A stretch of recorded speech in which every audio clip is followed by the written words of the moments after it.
And ಸಿ.ಜೆ. Roy ಅವರು ಆತ್ಮಹತ್ಯೆಗೆ ಶರಣಾಗೋದಕ್ಕೆ IT ದಾಳಿಗೆ ಹೆದರಿಕೊಂಡ್ರಾ ಅಥವಾ ಬೇರೆ ಯಾವುದಾದ್ರೂ ಕಾರಣ ಇದೆಯಾ ಅನ್ನುವಂಥದ್ದು ಕೂಡ ಸದ್ಯ ಚರ್ಚೆ ಆಗ್ತಿರುವಂತಹ ವಿಚಾರ.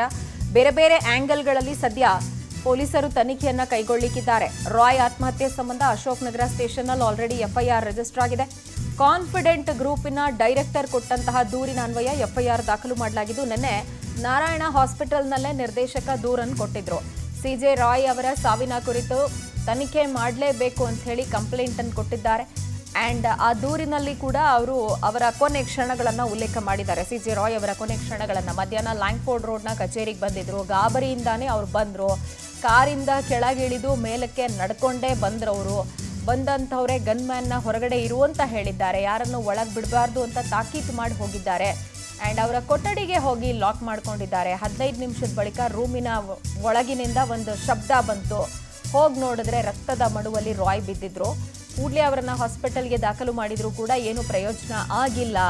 ಆ್ಯಂಡ್ ಈ ಸಾವಿನ ಕುರಿತಾಗಿ ತನಿಖೆ ಆಗಬೇಕು ಅಂತ ಕಾನ್ಫಿಡೆಂಟ್ ಗ್ರೂಪಿನ ಡೈರೆಕ್ಟರ್ ಕಂಪ್ಲೇಂಟನ್ನು ಕೊಟ್ಟಿದ್ದಾರೆ. ಎಫ್ಐಆರ್ ರಿಜಿಸ್ಟರ್ ಆಗಿದೆ.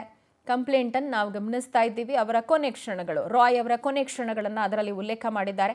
ಇನ್ಕಮ್ ಟ್ಯಾಕ್ಸ್ ಡಿಪಾರ್ಟ್ಮೆಂಟಿನವರ ಒತ್ತಡದಿಂದಾನೇ ಸಾವನ್ನಪ್ಪಿದ್ದಾರೆ ಅಂತ ಹೇಳಿ ಈಗಾಗಲೇ ಕಾನ್ಫಿಡೆಂಟ್ ಗ್ರೂಪ್ ಬಳಗ ಆ್ಯಂಡ್ ಆಲ್ಸೋ ಅವರ ಕುಟುಂಬಸ್ಥರು ಹೇಳ್ತಾ ಇರೋದು. ಆ್ಯಂಡ್ ಅವರು ಕಚೇರಿಗೆ ಬಂದಂಥ ಸಂದರ್ಭದಲ್ಲಿ ಕೂಡ ಬಹಳ ಗಾಬರಿಗೊಂಡಿದ್ರು ಅನ್ನುವಂಥದ್ದು ಕೂಡ ಉಲ್ಲೇಖ ಆಗಿದೆ.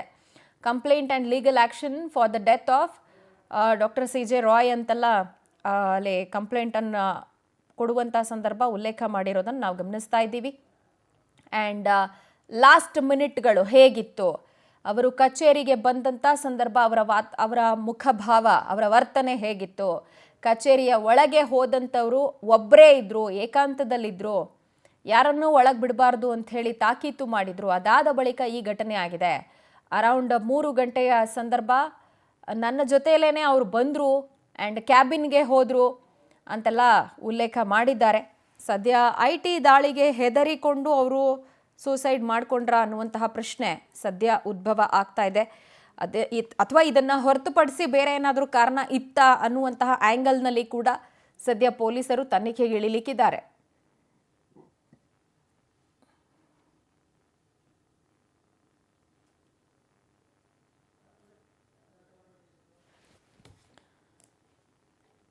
ಕಾನ್ಫಿಡೆಂಟ್ ಗ್ರೂಪ್ನ ಮಾಲೀಕ ಸಿ.ಜೆ. ರಾಯ್ ಬೆಂಗಳೂರಿನ ಹೊಸೂರು ರಸ್ತೆಯ ಲ್ಯಾಂಗ್ಫೋರ್ಡ್ ಟೌನ್ನಲ್ಲಿರುವ ಕಂಪನಿಯ ಅವರ ಕಚೇರಿಯಲ್ಲೇ ಆತ್ಮಹತ್ಯೆಗೆ ಶರಣಾಗಿದ್ದಾರೆ. ರಾಯ್ ಅವರ ಮನೆ ಮತ್ತು ಕಚೇರಿಗಳ ಮೇಲೆ ಪದೇ ಪದೇ ಐಟಿ ದಾಳಿಗಳಾಗ್ತಾ ಇತ್ತು. ಅದರಂತೆ ಈಗ ಮತ್ತೆ ಐಟಿ ದಾಳಿ ಆಗುವಂತಹ ಸಂದರ್ಭದಲ್ಲಿಯೇ ಅವರು ಒತ್ತಡಕ್ಕೆ ಒಳಗಾಗಿ ಇಂಥದ್ದೊಂದು ನಿರ್ಧಾರವನ್ನು ತೆಗೆದುಕೊಂಡ್ರಾ ಅನ್ನುವಂತಹ ಪ್ರಶ್ನೆಗಳು ಮೂಡ್ತಾ ಇದೆ. ತಮ್ಮ ಪಿಸ್ತೂಲ್ನಿಂದಾನೇ ಗುಂಡು ಹಾರಿಸ್ಕೊಂಡು ಅವರು ಸಾವಿಗೆ ಶರಣಾಗಿರೋದು ಉದ್ಯಮ ವಲಯದಲ್ಲಿ ದೊಡ್ಡ ಆಘಾತಕ್ಕೆ ಕಾರಣ ಆಗ್ತಾ ಇದೆ. ಮೂಲತಃ ಕೇರಳದವರು ಇವರು, ಬಟ್ ಬೆಂಗಳೂರಲ್ಲೇ ಅವರು ಹೆಚ್ಚಾಗಿ ಇರ್ತಾ ಇದ್ದಿದ್ದು. ಅವರ ಪತ್ನಿ ಹೆಸರು ಲಿನಿ ರಾಯ್, ಮಗ ರೋಹಿತ್ ಮತ್ತು ಮಗಳು ರಿಯಾ. ಕುಟುಂಬದವರನ್ನು ಅಗಲಿ ಸಿ.ಜೆ. ರಾಯ್ ಹೋಗಿದ್ದಾರೆ. ಒಂದು ದೊಡ್ಡ ಮಟ್ಟದ ನಷ್ಟ ಉದ್ಯಮ ವಲಯಕ್ಕೆ.